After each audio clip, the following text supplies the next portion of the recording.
Welcome back to my channel Beating Examinophobia. This channel will help you to beat your exam phobia. हमारी revision series जो थी वो खत्म हो चुकी है क्लास 9th और क्लास 10th की बायो और केमिस्ट्री सब्जेक्ट की। ठीक है, अब हमारी इंपॉर्टेंट एमसीक्यू सीरीज चालू हुई है और इंपॉर्टेंट क्वेश्चन आंसर सीरीज।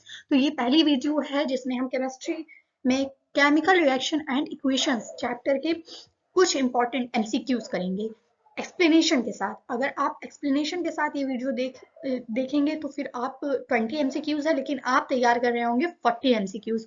तो चलिए शुरू करते हैं केमिकल रिएक्शन एंड इक्वेशंस के फर्स्ट क्वेश्चन। सोडियम, यहाँ पे एक मिस्टेक है जो मैं सही करना चाहती हूँ, क्लोराइड यहाँ पे होगा। ठीक है, अब चलिए शुरू करते हैं। Sodium and chlorine are reactant, and as a result sodium chloride is formed, which is called table salt. What option gives the reactant and product of the reaction? तो हमें reactant और product पे सही टिक करना है, जो कि reactant क्या है हमारा सोडियम एंड क्लोरीन है। तो सोडियम एंड क्लोरीन किस ऑप्शन में दिख रहा है हमें? फोर्थ ऑप्शन में। ठीक है, और प्रोडक्ट क्या है हमारा? टेबल सॉल्ट, या फिर जिसे हम सोडियम क्लोराइड भी बोल सकते हैं। तो अगर यहाँ पे तो आंसर में सोडियम क्लोराइड है, लेकिन अगर कभी ये क्वेश्चन अगर पेपर में आ भी गया, ठीक है, पक्का तो मैं नहीं बता रही हूँ कि आएगा या नहीं आएगा, लेकिन अगर आ गया तो टेबल सॉल्ट भी लिखा रह सकता है। Next question is, which one of the following reaction can also be termed as a thermal decomposition reaction? तो देखिए decomposition reaction, thermal decomposition reaction है क्या? ये एक टाइप का डिकम्पोजिशन रिएक्शन ही है। डिकम्पोजिशन रिएक्शन 3 टाइप्स के होते हैं, electrolytic decomposition reaction, photochemical decomposition और थर्मल डिकम्पोजिशन रिएक्शन। तो इसे हम जो मतलब इस क्वेश्चन में क्या कहा गया है कि कौन से ऐसे रिएक्शन है जिसे हम थर्मल डिकम्पोजिशन रिएक्शन भी कह सकते हैं। तो the answer is decomposition reaction को हम थर्मल डिकम्पोजिशन रिएक्शन ही बोल सकते हैं, क्योंकि एक टाइप का ये डिकम्पोजिशन रिएक्शन ही है। विच of the following shows an oxidation reaction? Oxidation कब होता है? ऑक्सीडेशन या फिर ऑक्सीजन आ रहा हो, मतलब ऐड हो रहा हो ऑक्सीजन, या ठीक है, या फिर हाइड्रोजन को निकाला जा रहा हो, यानी रिमूवल ऑफ हाइड्रोजन हो रहा हो, तब ऑक्सीडेशन होता है। रिडक्शन कब होता है? रिडक्शन तब होता है जब हाइड्रोजन का एडिशन हो रहा हो और ऑक्सीजन का रिमूवल हो रहा हो। मतलब ऑक्सीडेशन से बिल्कुल ही उल्टा क्या है? रिडक्शन है। यस, तो इधर कौन सा है? Gain of oxygen, loss of oxygen, gain of hydrogen. तो अगर हम ये करेंगे लॉस ऑफ ऑक्सीजन, तब होगा हमारा रिडक्शन, और अगर गेन ऑफ हाइड्रोजन करेंगे तब भी हमारा रिडक्शन ही होगा। सो the correct option is gain of oxygen. Gain of oxygen he oxidation करता है। अगर इधर गेन ऑफ ऑक्सीजन है, ठीक है, अगर रिमूवल ऑफ हाइड्रोजन होता तब क्या होता? तब आपको दिया होता बोथ ए एंड बी, या फिर सिर्फ वही ऑप्शन होता, ये ऑप्शन ना होता। ठीक है, तो addition of hydrogen and removal of oxygen is known as reduction reaction, and addition of oxygen and removal of hydrogen is known as oxidation reaction. Which one of the following process involve chemical reaction? इन चार में से कौन से ऐसा option है जिसमें में से केमिकल रिएक्शन होता है? ठीक है, storing of oxygen gas under pressure in a gas cylinder. एक गैस सिलेंडर है जिसमें ऑक्सीजन गैस भरी हुई है प्रेशर से, तो उसका कुछ फॉर्मूला बदलेगा नहीं, स्टेट बदलेगा नहीं, तो उसमें कुछ रिएक्शन नहीं होना है। मतलब सिर्फ उसमें ऑक्सीजन ऑक्सीजन ही है, कोई दूसरी कंपाउंड नहीं है, कोई दूसरी गैस नहीं है, तो कैसे रिएक्ट कर जाएगी? तो इसमें केमिकल रिएक्शन नहीं होना है। Liquefaction of air, liquefaction of air में मतलब कि एयर से लिक्विड में बनना, गैस से लिक्विड में चेंज होना, उसे लिक्विफिकेशन कहते हैं। तो उसमें स्टेट तो चेंज हो रहा है, बट दूसरा कंपाउंड या दूसरा एलिमेंट नहीं मिल रहा है जिससे कि नया कंपाउंड बने। ठीक है, और keeping petrol in a China dish, इसमें भी कोई रिएक्शन नहीं होगा। ठीक है, ये भी वेपराइज हो जाएगा। Heating copper wire in the presence of air, मतलब कि in the presence of air, मतलब कि in the presence of oxygen, oxygen की प्रेजेंस में हम ये रिएक्शन करेंगे हाई टेम्परेचर और हाई टेम्परेचर पे। तो Cu, इसका रिएक्शन क्या होगा? Cu होगा, ठीक है, प्लस ऑक्सीजन, तो क्या बनेगा हमारा? CuO बनेगा। ठीक है, CuO। तो yes, the correct option is D.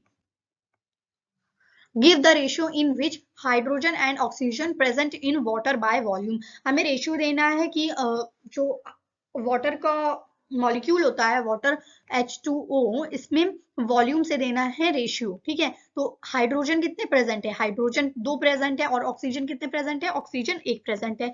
So the correct option is D, C, 2:1। अब यहाँ पे डी में कंफ्यूजन हो जाती है, अगर यहाँ पे वॉल्यूम ना देकर के बाय मास दिया होता तब आप क्या करते, तब आपका आंसर होना था 1:8।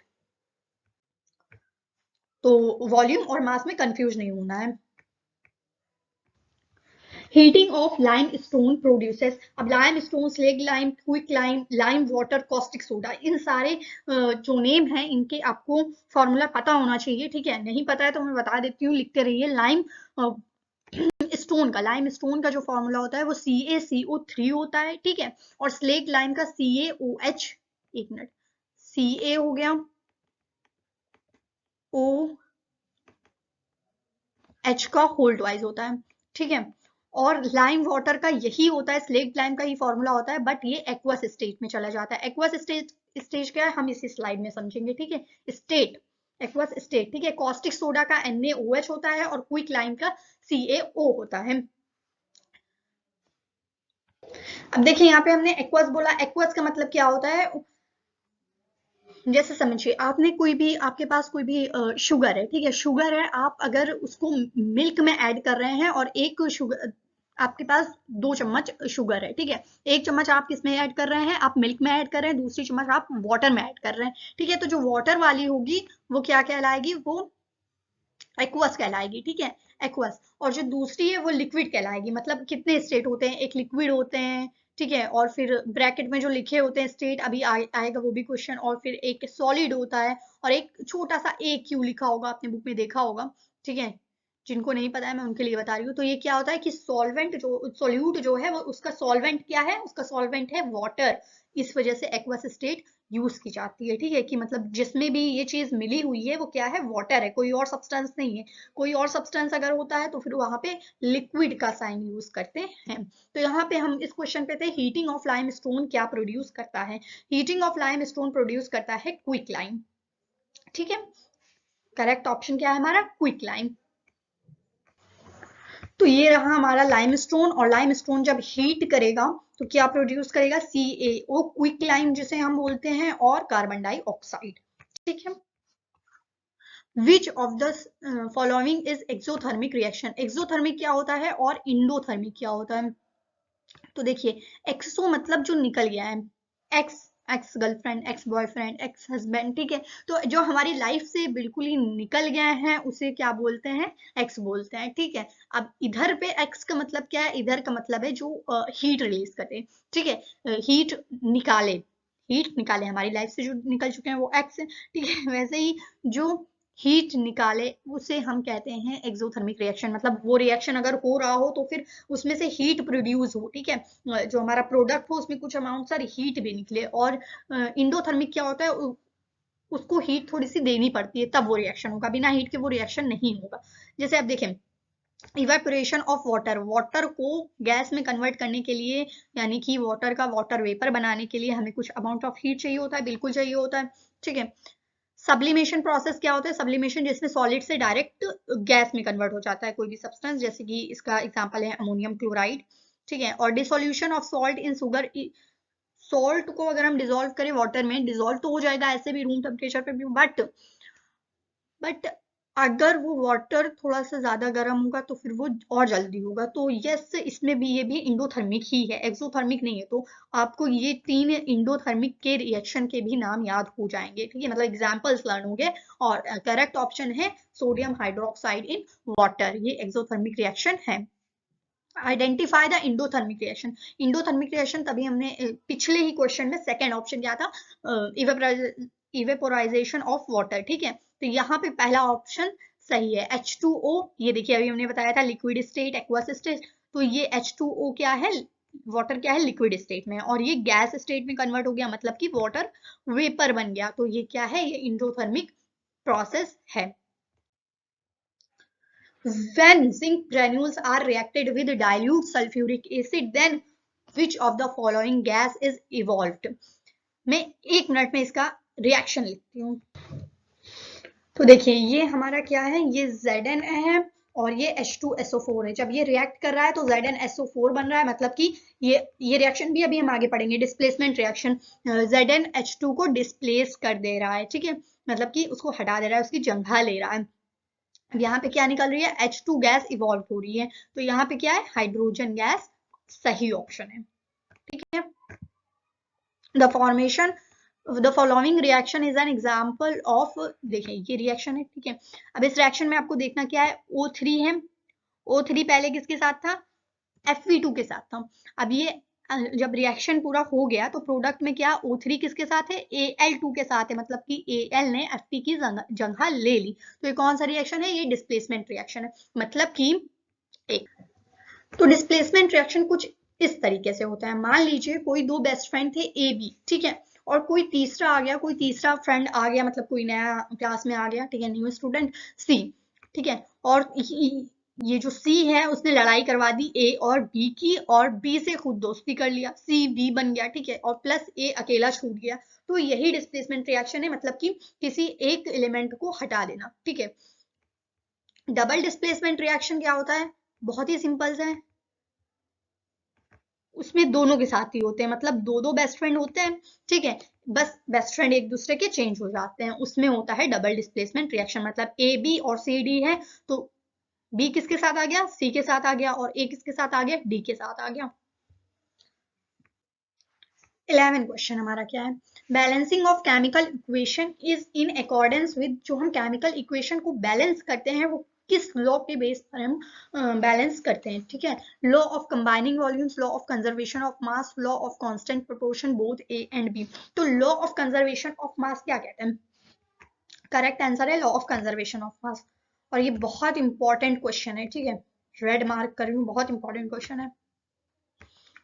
तो देखिए कंजर्वेशन ऑफ मास बोलता है कि जैसे कि कोई लकड़ी है, ठीक है, लकड़ी अगर जल गई है तो उसका जो प्रोडक्ट निकला है, मतलब कि कुछ राख निकली होगी, ऐश, ठीक है, ऐश निकला होगा या फिर स्मोक, ठीक है, तो फिर वो अगर स्मोक को हम प्रिजर्व करके रखें और जो हमारी ऐश है उनका जब हम वजन करेंगे तो फिर वो उस लकड़ी के बराबर होगी। मतलब जितने रिएक्टेंट होते हैं, रिएक्टेंट का जो मास है वो हमेशा प्रोडक्ट के बराबर होगा, ये बताता है कंजर्वेशन ऑफ मास, ठीक है। इतना याद रखना है, रिएक्टेंट का जो मास है वो प्रोडक्ट के हमेशा बराबर रहेगा, इसीलिए तो हम बैलेंस करते हैं कि जितने कार्बन इधर है उतने कार्बन उधर होने चाहिए, ताकि मास इधर उधर ना हो जाए, ठीक है।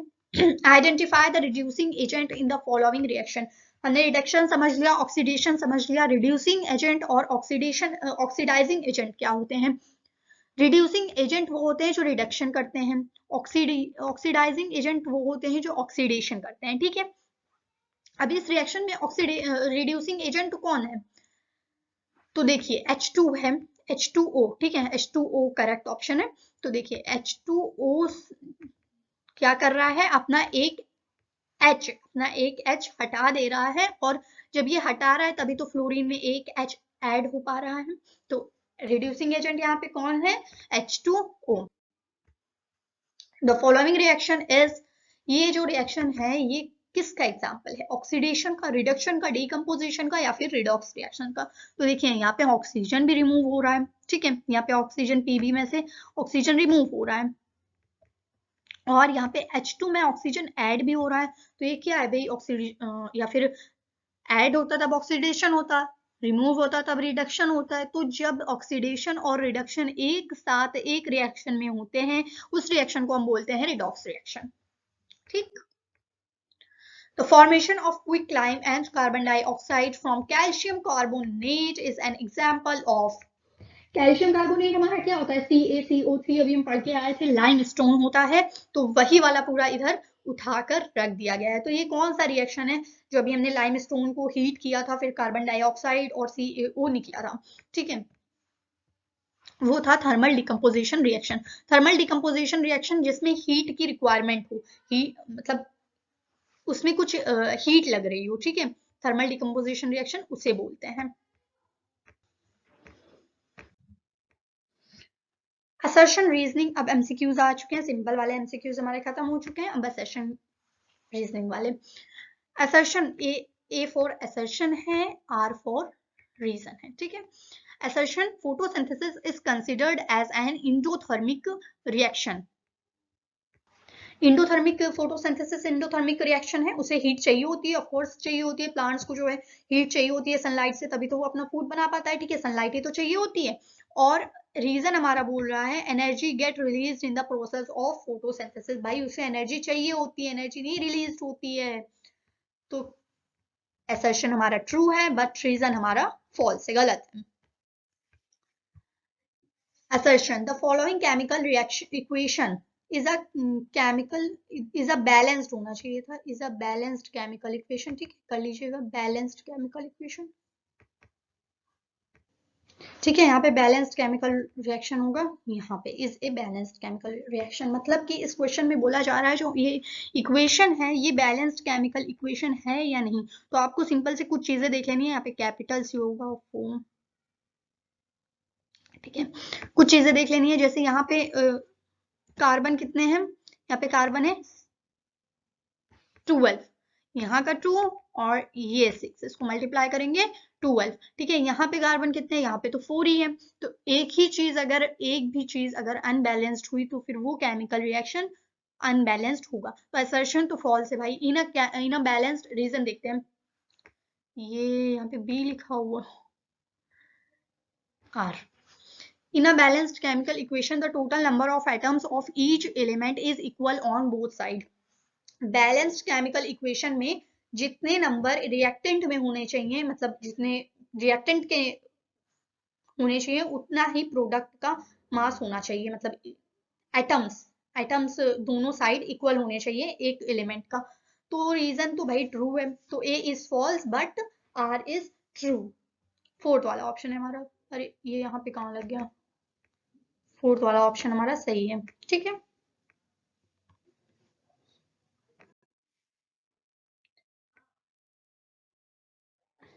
Fe2O3 ये जो रिएक्शन लिखा हुआ है ये डिस्प्लेसमेंट रिएक्शन का एग्जांपल है, तो यही रिएक्शन तो अभी हम करके आए थे, ठीक है। तो यहाँ पे एक मैं बात बताना चाहूंगी, जो आप केस बेस्ड पढ़ रहे हैं, केस बेस्ड अभी पढ़ेंगे, या फिर जो एमसीक्यूज आप सिंपल वाले अभी करे थे, वो ऐसा नहीं कि सिर्फ एमसीक्यूज में ही आएंगे, केस बेस्ड एमसीक्यूज भी आ सकते हैं और उसके रीजन असर्शन रीजनिंग में भी आ सकते हैं। तो अगर आपका कंसेप्ट क्लियर होगा तो फिर वो कहीं भी आए आप कर ले जाएंगे। तो ये जो रिएक्शन है ये डिस्प्लेसमेंट रिएक्शन का एग्जाम्पल है। तो हाँ भाई अभी हमने देखा था ये डिस्प्लेसमेंट रिएक्शन का ही एग्जाम्पल है। O3 Al जो है वो Fe को डिस्प्लेस कर दे रहा है, ठीक है, मतलब उसको अलग कर दे रहा है, छोड़ दे रहा है, बेस्ट फ्रेंड टूट जा रहे हैं। Aluminium being more reactive than iron displaces Fe from. अब यहाँ पे एक बात बता दूं कि एल्यूमिनियम जो है वो आयरन को क्यों डिस्प्लेस कर पा रहा है, क्योंकि वो ज्यादा ताकतवर है। आप रिएक्टिव सीरीज देखेंगे तो उसको जितने भी एलिमेंट की ताकतवरी है वो पूरा लिखी रहेगी, आप देख लीजिएगा, ठीक है, कि Fe से ज्यादा कौन ताकतवर है, हाइड्रोजन से ज्यादा, पूरा उसमें लिखा रहेगा। तो यस रीजन भी ट्रू ही है, तो दोनों ही ट्रू है, ठीक है, both A and R true. CaCO3CaO वही वाला आगे अभी हमारा लाइमस्टोन वाला, ठीक है। Photochemical decomposition occurs in the presence of sunlight. तो हमने देखा था ये थर्मल डिकम्पोजिशन रिएक्शन था, ठीक है, ये थर्मल डिकम्पोजिशन रिएक्शन था, इसको कुछ हीट चाहिए होती है इस रिएक्शन को कंप्लीट करने के लिए, ठीक है। और फोटोकेमिकल डिकम्पोजिशन रिएक्शन क्या होता है, प्रेजेंस ऑफ सनलाइट होता है, ये भी ठीक है, मतलब फोटोकेमिकल रिएक्शन कब होता है, जब सनलाइट होती है तभी ये रिएक्शन हो पाता है। तो दोनों ही सही है, बट जो रीजन है वो एक्सप्लेनेशन नहीं है असर्शन का, ठीक है। तो करेक्ट ऑप्शन क्या है, बी है, both A and R true but R is not correct explanation of A assertion.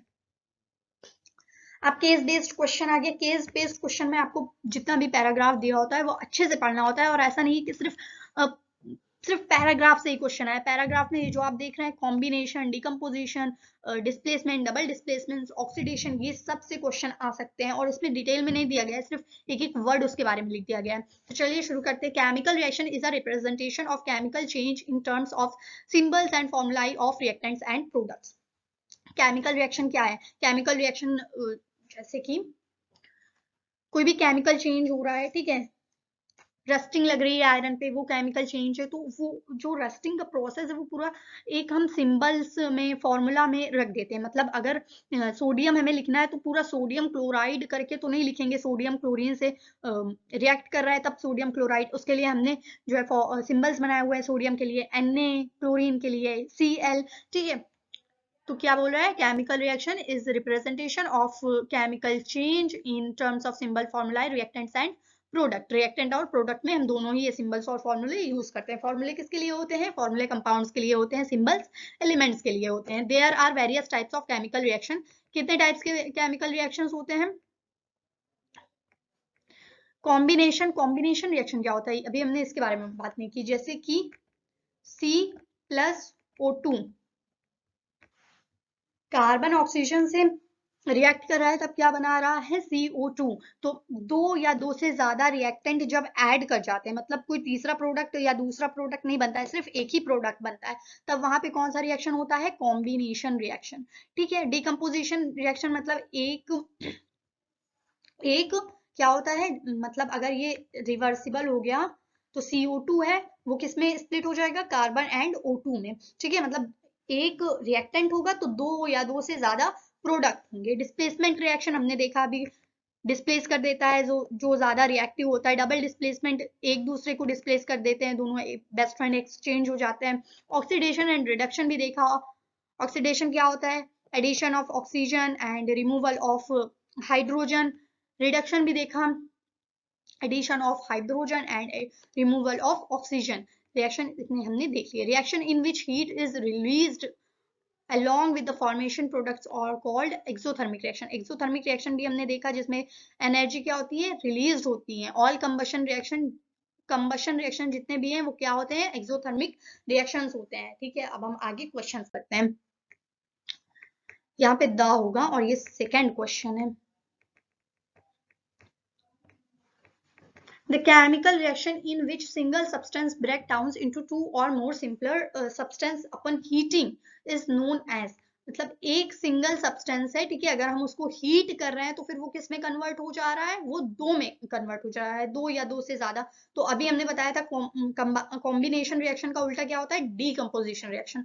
तो अगर हीट से हो रहा है तब तो वो थर्मल डीकम्पोजिशन रिएक्शन है, अगर वो इलेक्ट्रिक शॉक से हो रहा है तब वो इलेक्ट्रिक डिकम्पोजिशन रिएक्शन है, अगर वो फोटो से हो रहा है मतलब सनलाइट से हो रहा है तो फिर वो फोटो डिकम्पोजिशन रिएक्शन है। The massive force that pushes rocket forward through space is generated through। अब देखें उसका रिएक्शन, उसका एग्जांपल क्या है, yes। इसका आंसर है decomposition reaction. Massive force that pushes rocket forward through space is generated due to, किसके थ्रू होता है, डीकम्पोजिशन रिएक्शन। और पहले वाला थर्मल डीकम्पोजिशन।